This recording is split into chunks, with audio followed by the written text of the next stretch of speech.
the sound of all of us. This is the sound of all of us. Hi there, my name is Nathan Wilbenaw, and I'm one of the co-artistic directors of the Boulder Children's Chorale. It's my pleasure today to introduce to you Chris Maunu. Chris Maunu is a local educator and composer who worked with our students for about an hour in March before they recorded their video. Their video is one of his original pieces, Choirs Will Not Be Silenced. They were able to spend that rehearsal with him, getting an insight into his composing process, into the meaning behind the song and the motivation behind the song, as well as some of the intricacies of performing the song. Today, you're going to get a little bit of a look into that rehearsal with him, with some selections of their time with him. And you'll get to hear some of the insights into the piece as well, a behind-the-scenes look, if you will. So, without further ado, I'm going to go ahead and pass it over to Chris, who's going to talk to you about what he's going to do in the rehearsal, and then you'll see those selections. Enjoy. Can you talk a little bit about what you plan to do with the students and why you want to do it?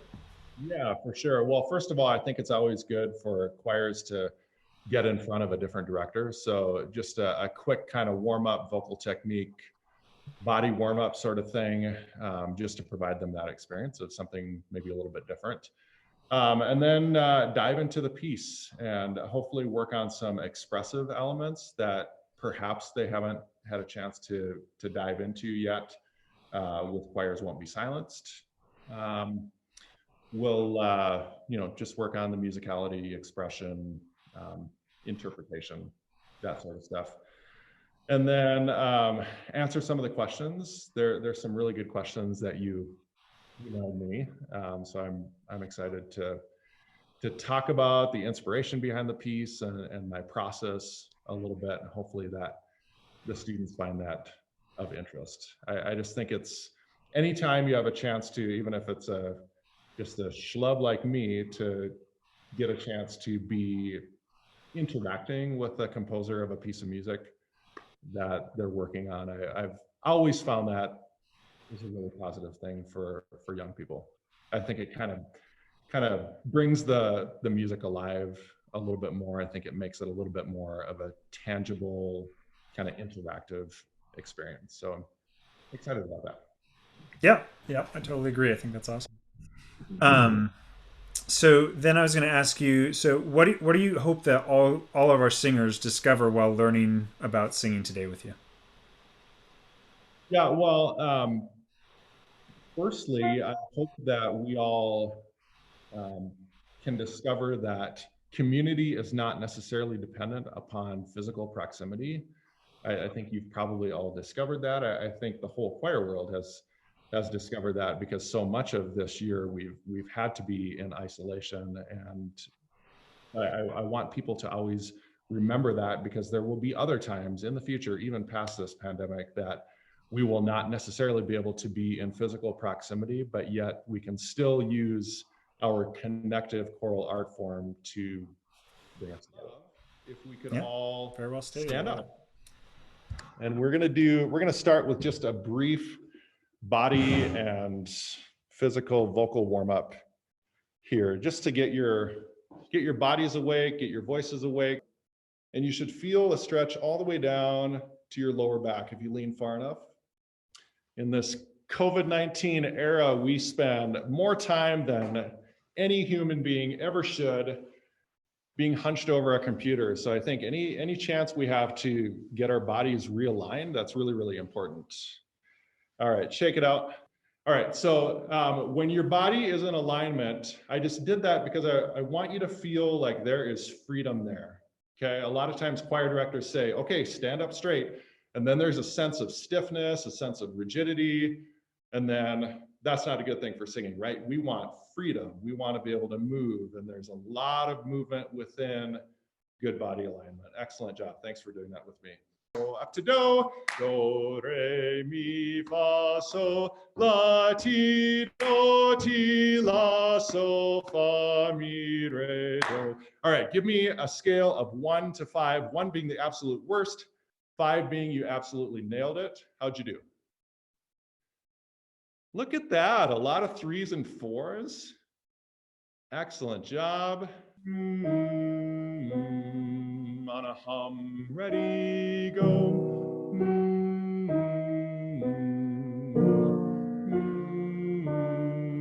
Deep breath in.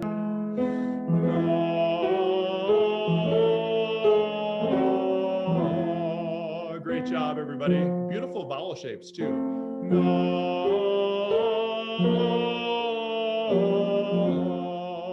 What I would like us to do, just aside from those two excellent suggestions, is to lean into the dissonance. So what is dissonance? That's when two or more notes are clashing close together.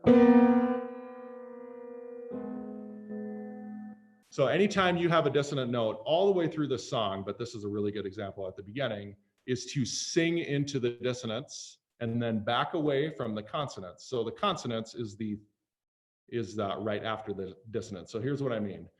We remember, we remember. Does that make sense? So really lean into the second syllable of remember. Can we all try that together? And one, we remember, we remember. Yeah, exactly right.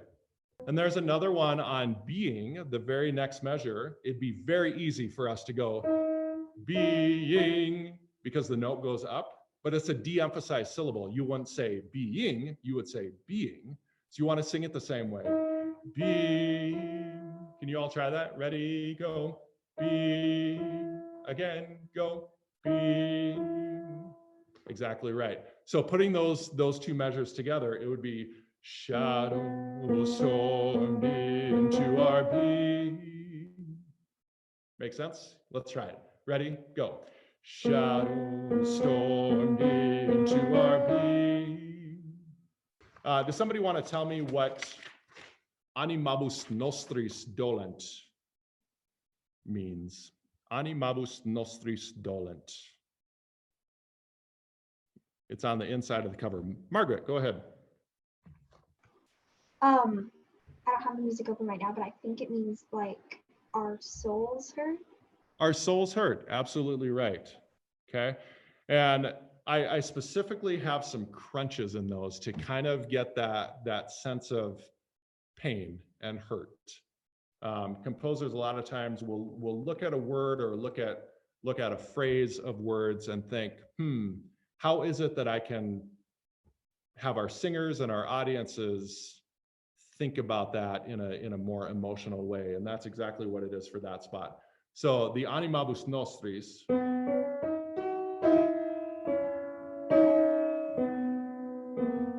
So there's like 3 of them right in a row. What do you suppose Mr. Maunu is going to have you do on the dissonances? So we talked about it on the very first 2 measures. Claire, go ahead. Lean into them. Sing into them, absolutely right. Ready, sing.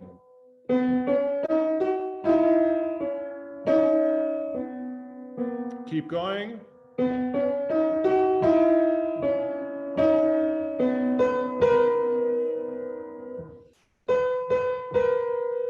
Yeah, and when you get to human hearts, it's the same idea as the beginning. Human hearts, speeding up. Human hearts begin to turn to song. And then we're going on. Health of our bodies will protect us. Yep, Luna. You want to tell us what's the exciting thing that happens musically on page 6? It slows down a bit, and at the end there's like a poco red and then fermata, and so it kind of like it's like a dramatic moment, I suppose.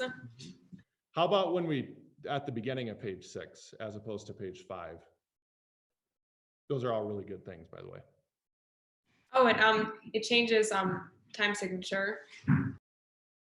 Time signature and key signature.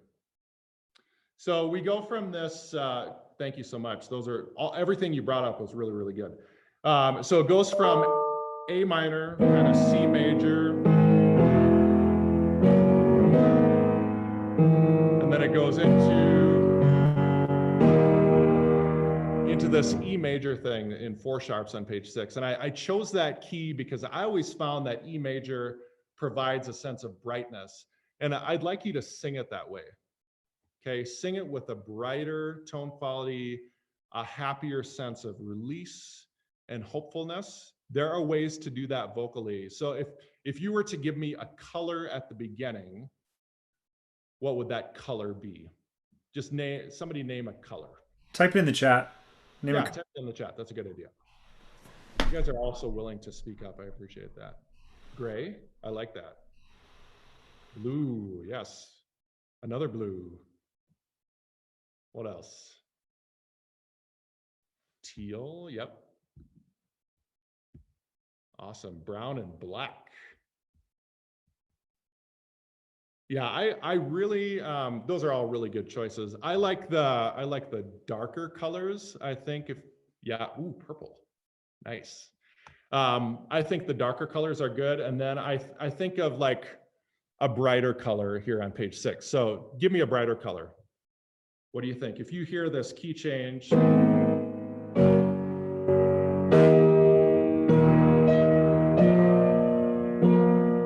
what color does it go to? Orange, yellow, red, yep. Baby blue, I love it. Yellow, red, yep. All those bright colors, white, mint. So here's Sana Animam Meam, heal my soul is what that means. Everybody singing with a bright tone color, ready, go. Sana Animam Meam, heal me.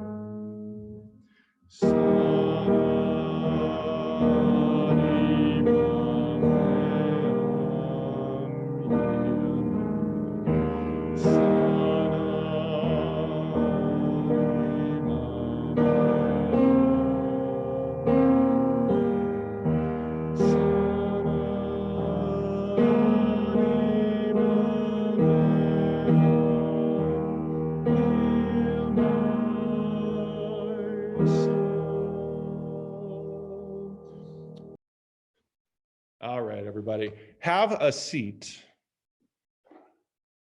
and let's chat. Let's have a little fireside chat with Mr. Maunu. As he's doing this, if you have any other questions that you thought of as you're going through this, or as he's talking about questions and you have follow-up questions like, oh, hey, I want to know this, type it in the chat and we'll make sure that we cover it. Yeah, great idea. So a number of people mentioned or asked, what's my inspiration for writing this song? And it goes back to the beginning of this pandemic. Go back to March of last year, right? The world shuts down.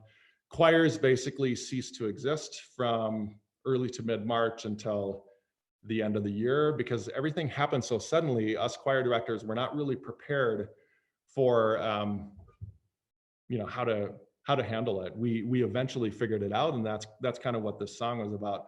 And they brought a couple of infectious disease expert doctors on. And I remember one of the doctors said, we will not be able to safely sing in choir for the next 2 years. And that just sent, you can imagine that just sent shockwaves through the profession, particularly amongst choir directors. I know for me, I just felt like my heart was ripped out. Thinking that I'd have to wait this out 2 years, that was just unimaginable for me at that time. And I cried real tears. I really did. But that feeling of sadness really didn't last very long. And I don't think it did for most of us choir directors. We lived in those sad feelings for a little while, but pretty soon we started to get our collective heads together and started to figure this out. And what I observed the rest of that summer and into the fall is choir directors and singers from all over the world basically not letting anything stop them from keeping our art form alive. And I think what we all were thinking is that, okay, we love choral music, we love the community. Community of choral music provides healing and provides joy in people's lives and inspiration. There has never been a time ever in our history, probably, at least in our living current generation, that choral music was was more needed than it was last year, and that it is right now. In this period of time where everybody was so isolated from each other, so lonely, grieving from loved ones passing away, we needed something like music to heal us and to, you know, help us hold it together. You know, when I think about how hard people have worked through this past year, choir directors and singers alike, to keep everything together, that's an inspiration to me. And so last fall, I wrote this poem, Choirs Won't Be Silenced. And it was really about, okay, remembering when the world shut down, the darkness that comes with that, the difficulty of that, but then discovering that though the health of our bodies is what, you know, obviously is going to keep us healthy, the spirit and the soul of song and music will be what brings us to the other side, if that makes sense. So I wanted to write a poem about that. It took me 10 minutes. I'm not a poet. All I know is that I was feeling some real feelings and I wanted to get those down on paper. And so I wrote it, and I felt like it was a really important thing to set those words to music.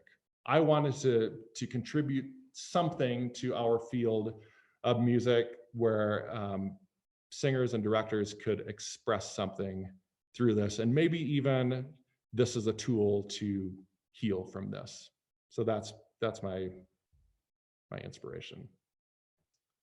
Why do you make the tempo change constantly? And why did you make it so clashy? Those are really good questions. So I always serve the words first.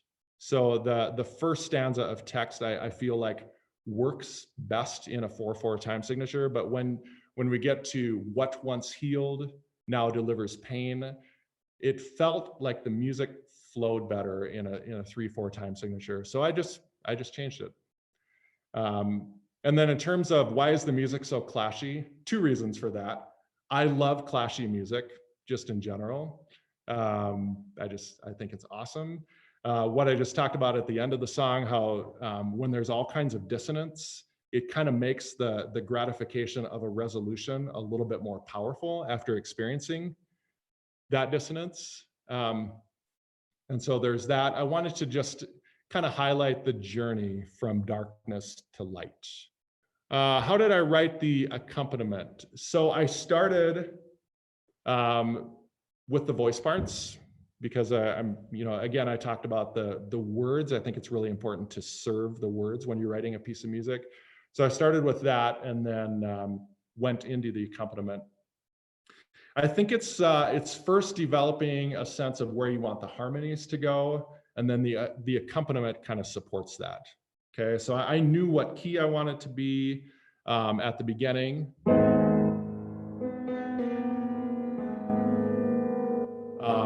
I wanted to give that same phrase a different color. And a different color again.